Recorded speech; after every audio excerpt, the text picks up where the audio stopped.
Hello, hello. Hey, Welcome. hey Kelly. Hi, how are you, Larry? Good. How are you? Good, good, I good. mean, good. Well, all things considered, good. We All want to relative. welcome everyone to At Home with Symphoria, our new interview series where we're going to be interviewing our musicians and our staff and our sponsors to be connected with you while we're all at home.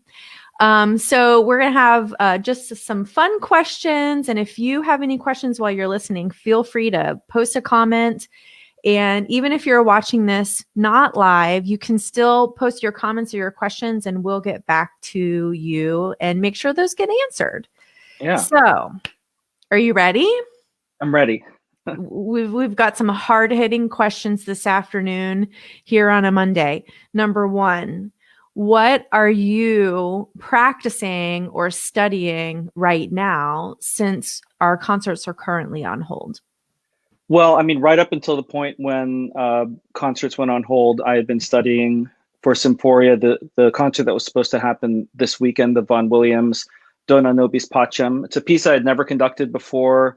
I actually had the good fortune of working with the chorus about a month ago because we meet with just the piano and the chorus in advance, like me and the chorus. We meet each other in advance, and that's sort of the routine. And then we get into the week with the orchestra, and the chorus already knows all the things that I want to happen at those rehearsals with the chorus, with the orchestra. So we're not doing it all at the same time.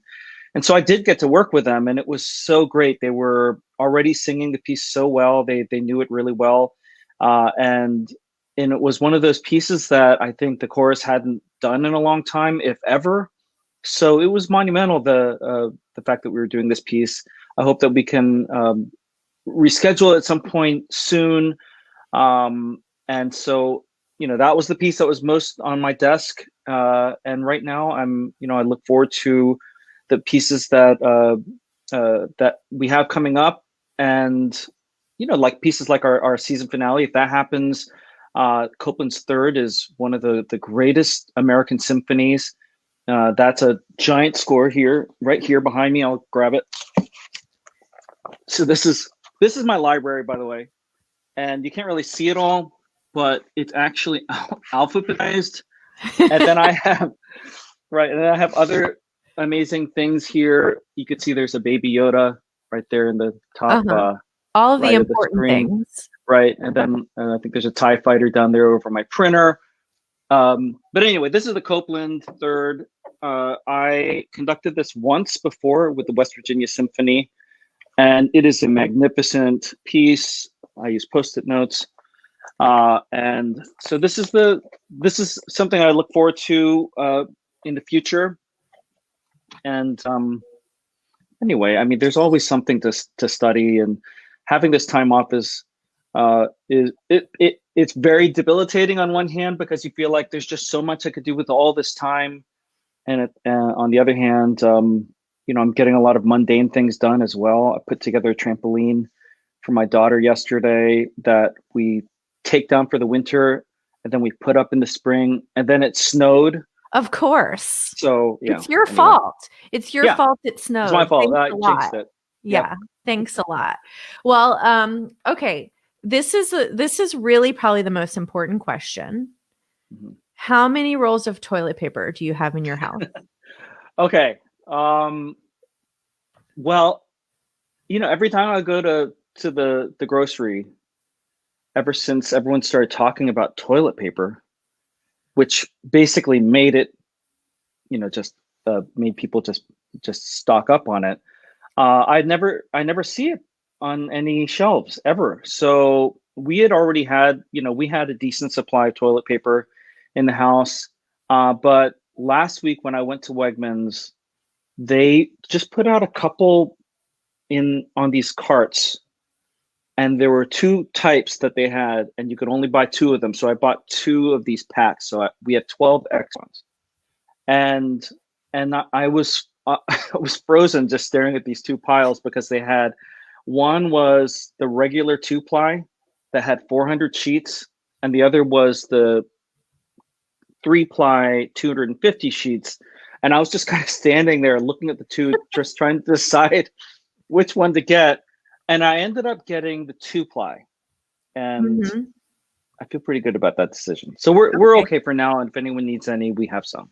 There we go. And we'll have to check back in with you and see if the 2-ply was a good choice. Okay. Okay. I love this question so much. What profession other than your own would you like to attempt? And like, this is like easy button. Like, you don't have to go to school. Like, just if you could be anything else, what might you be? Well, yeah.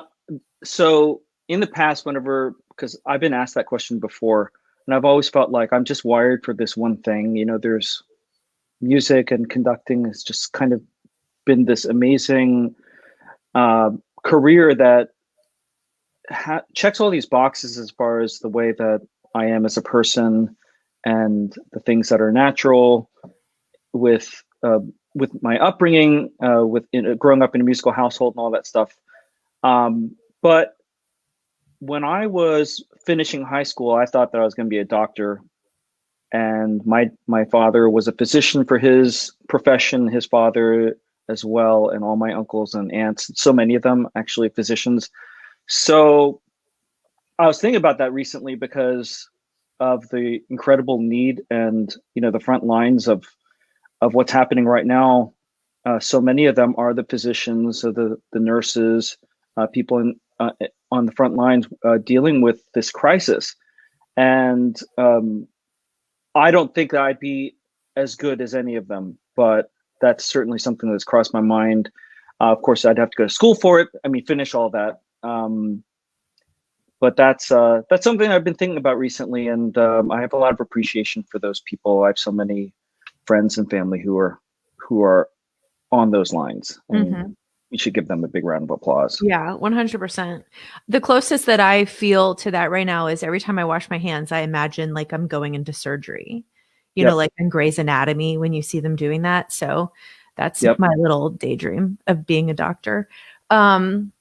What is your favorite, and this is especially good right now in lockdown, right? What's your favorite guilty pleasure?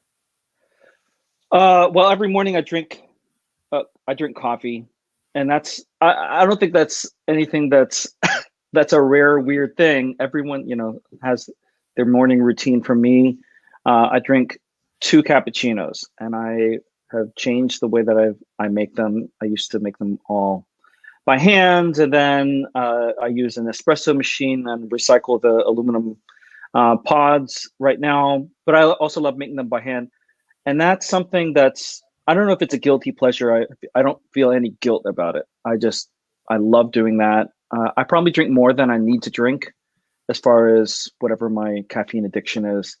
But I drink 2 of them. Each one is a double, so that's 4 shots every day. And I know that I'm addicted because that doesn't do anything. That's just kind of like a leveling off thing that happens to me.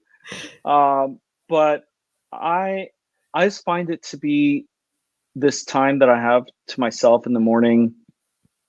And recently I realized, this is kind of another subject, but it's related.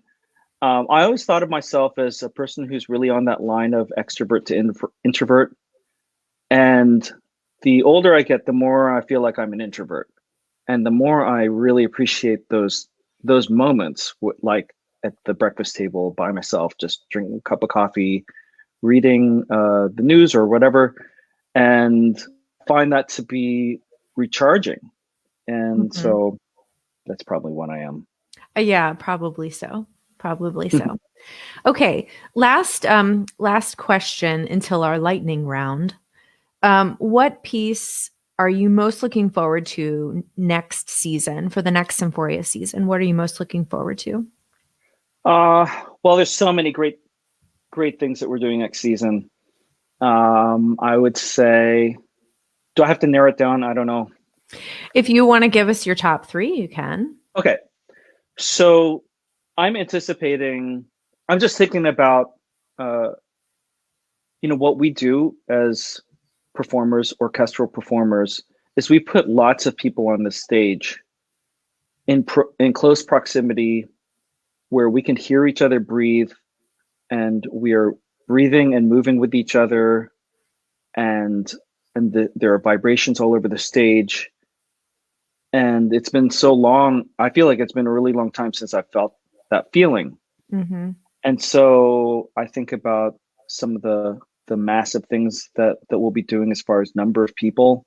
And one of them is celebrating Beethoven's 250th anniversary of his birth with the Missa Solemnis in November.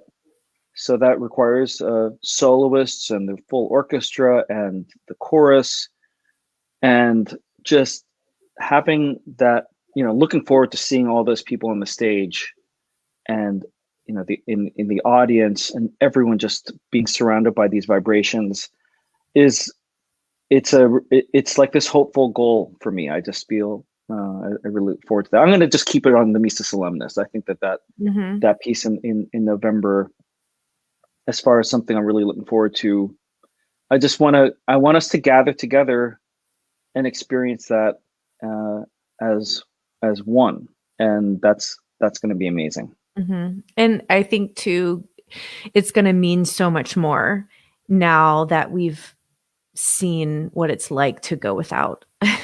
Yeah. Oh, yeah. So yeah, I'm I mean, the looking fact forward that to we that. can't even be in the same room, Right. Yeah. that's just I really look forward to the day that we get back on that stage. Mm-hmm. For sure. For sure. Okay. Well, so I have some quick lightning round. No thinking. First thing that comes to your mind. Okay. We're going to find out a little bit about Larry Lowe right now. Okay. You ready? Yeah. Salty or sweet? Sweet. I'll go Okay. sweet. Good. Ice cream or pizza? Pizza. Brahms or Beethoven? Brahms. Early bird or night owl? Night owl. Favorite instrument? Violin. And one thing you can't live without? People. Mm-hmm. I agree. I agree. Larry, thank you so much for bringing us into your home today. And thank you to everyone who's watching. Feel free to post your questions. If you have any questions, feel free to post your comments. And stay tuned, because we're going to be having another At Home with Symphoria on Thursday at 12:30. And you'll have to join in to see who that's with. We're still working on the schedule, but Larry is going to be providing our lightning round questions for that interviewee. So please be sure to join us, and please stay safe and be well. Bye, everyone. Thanks. Thank you.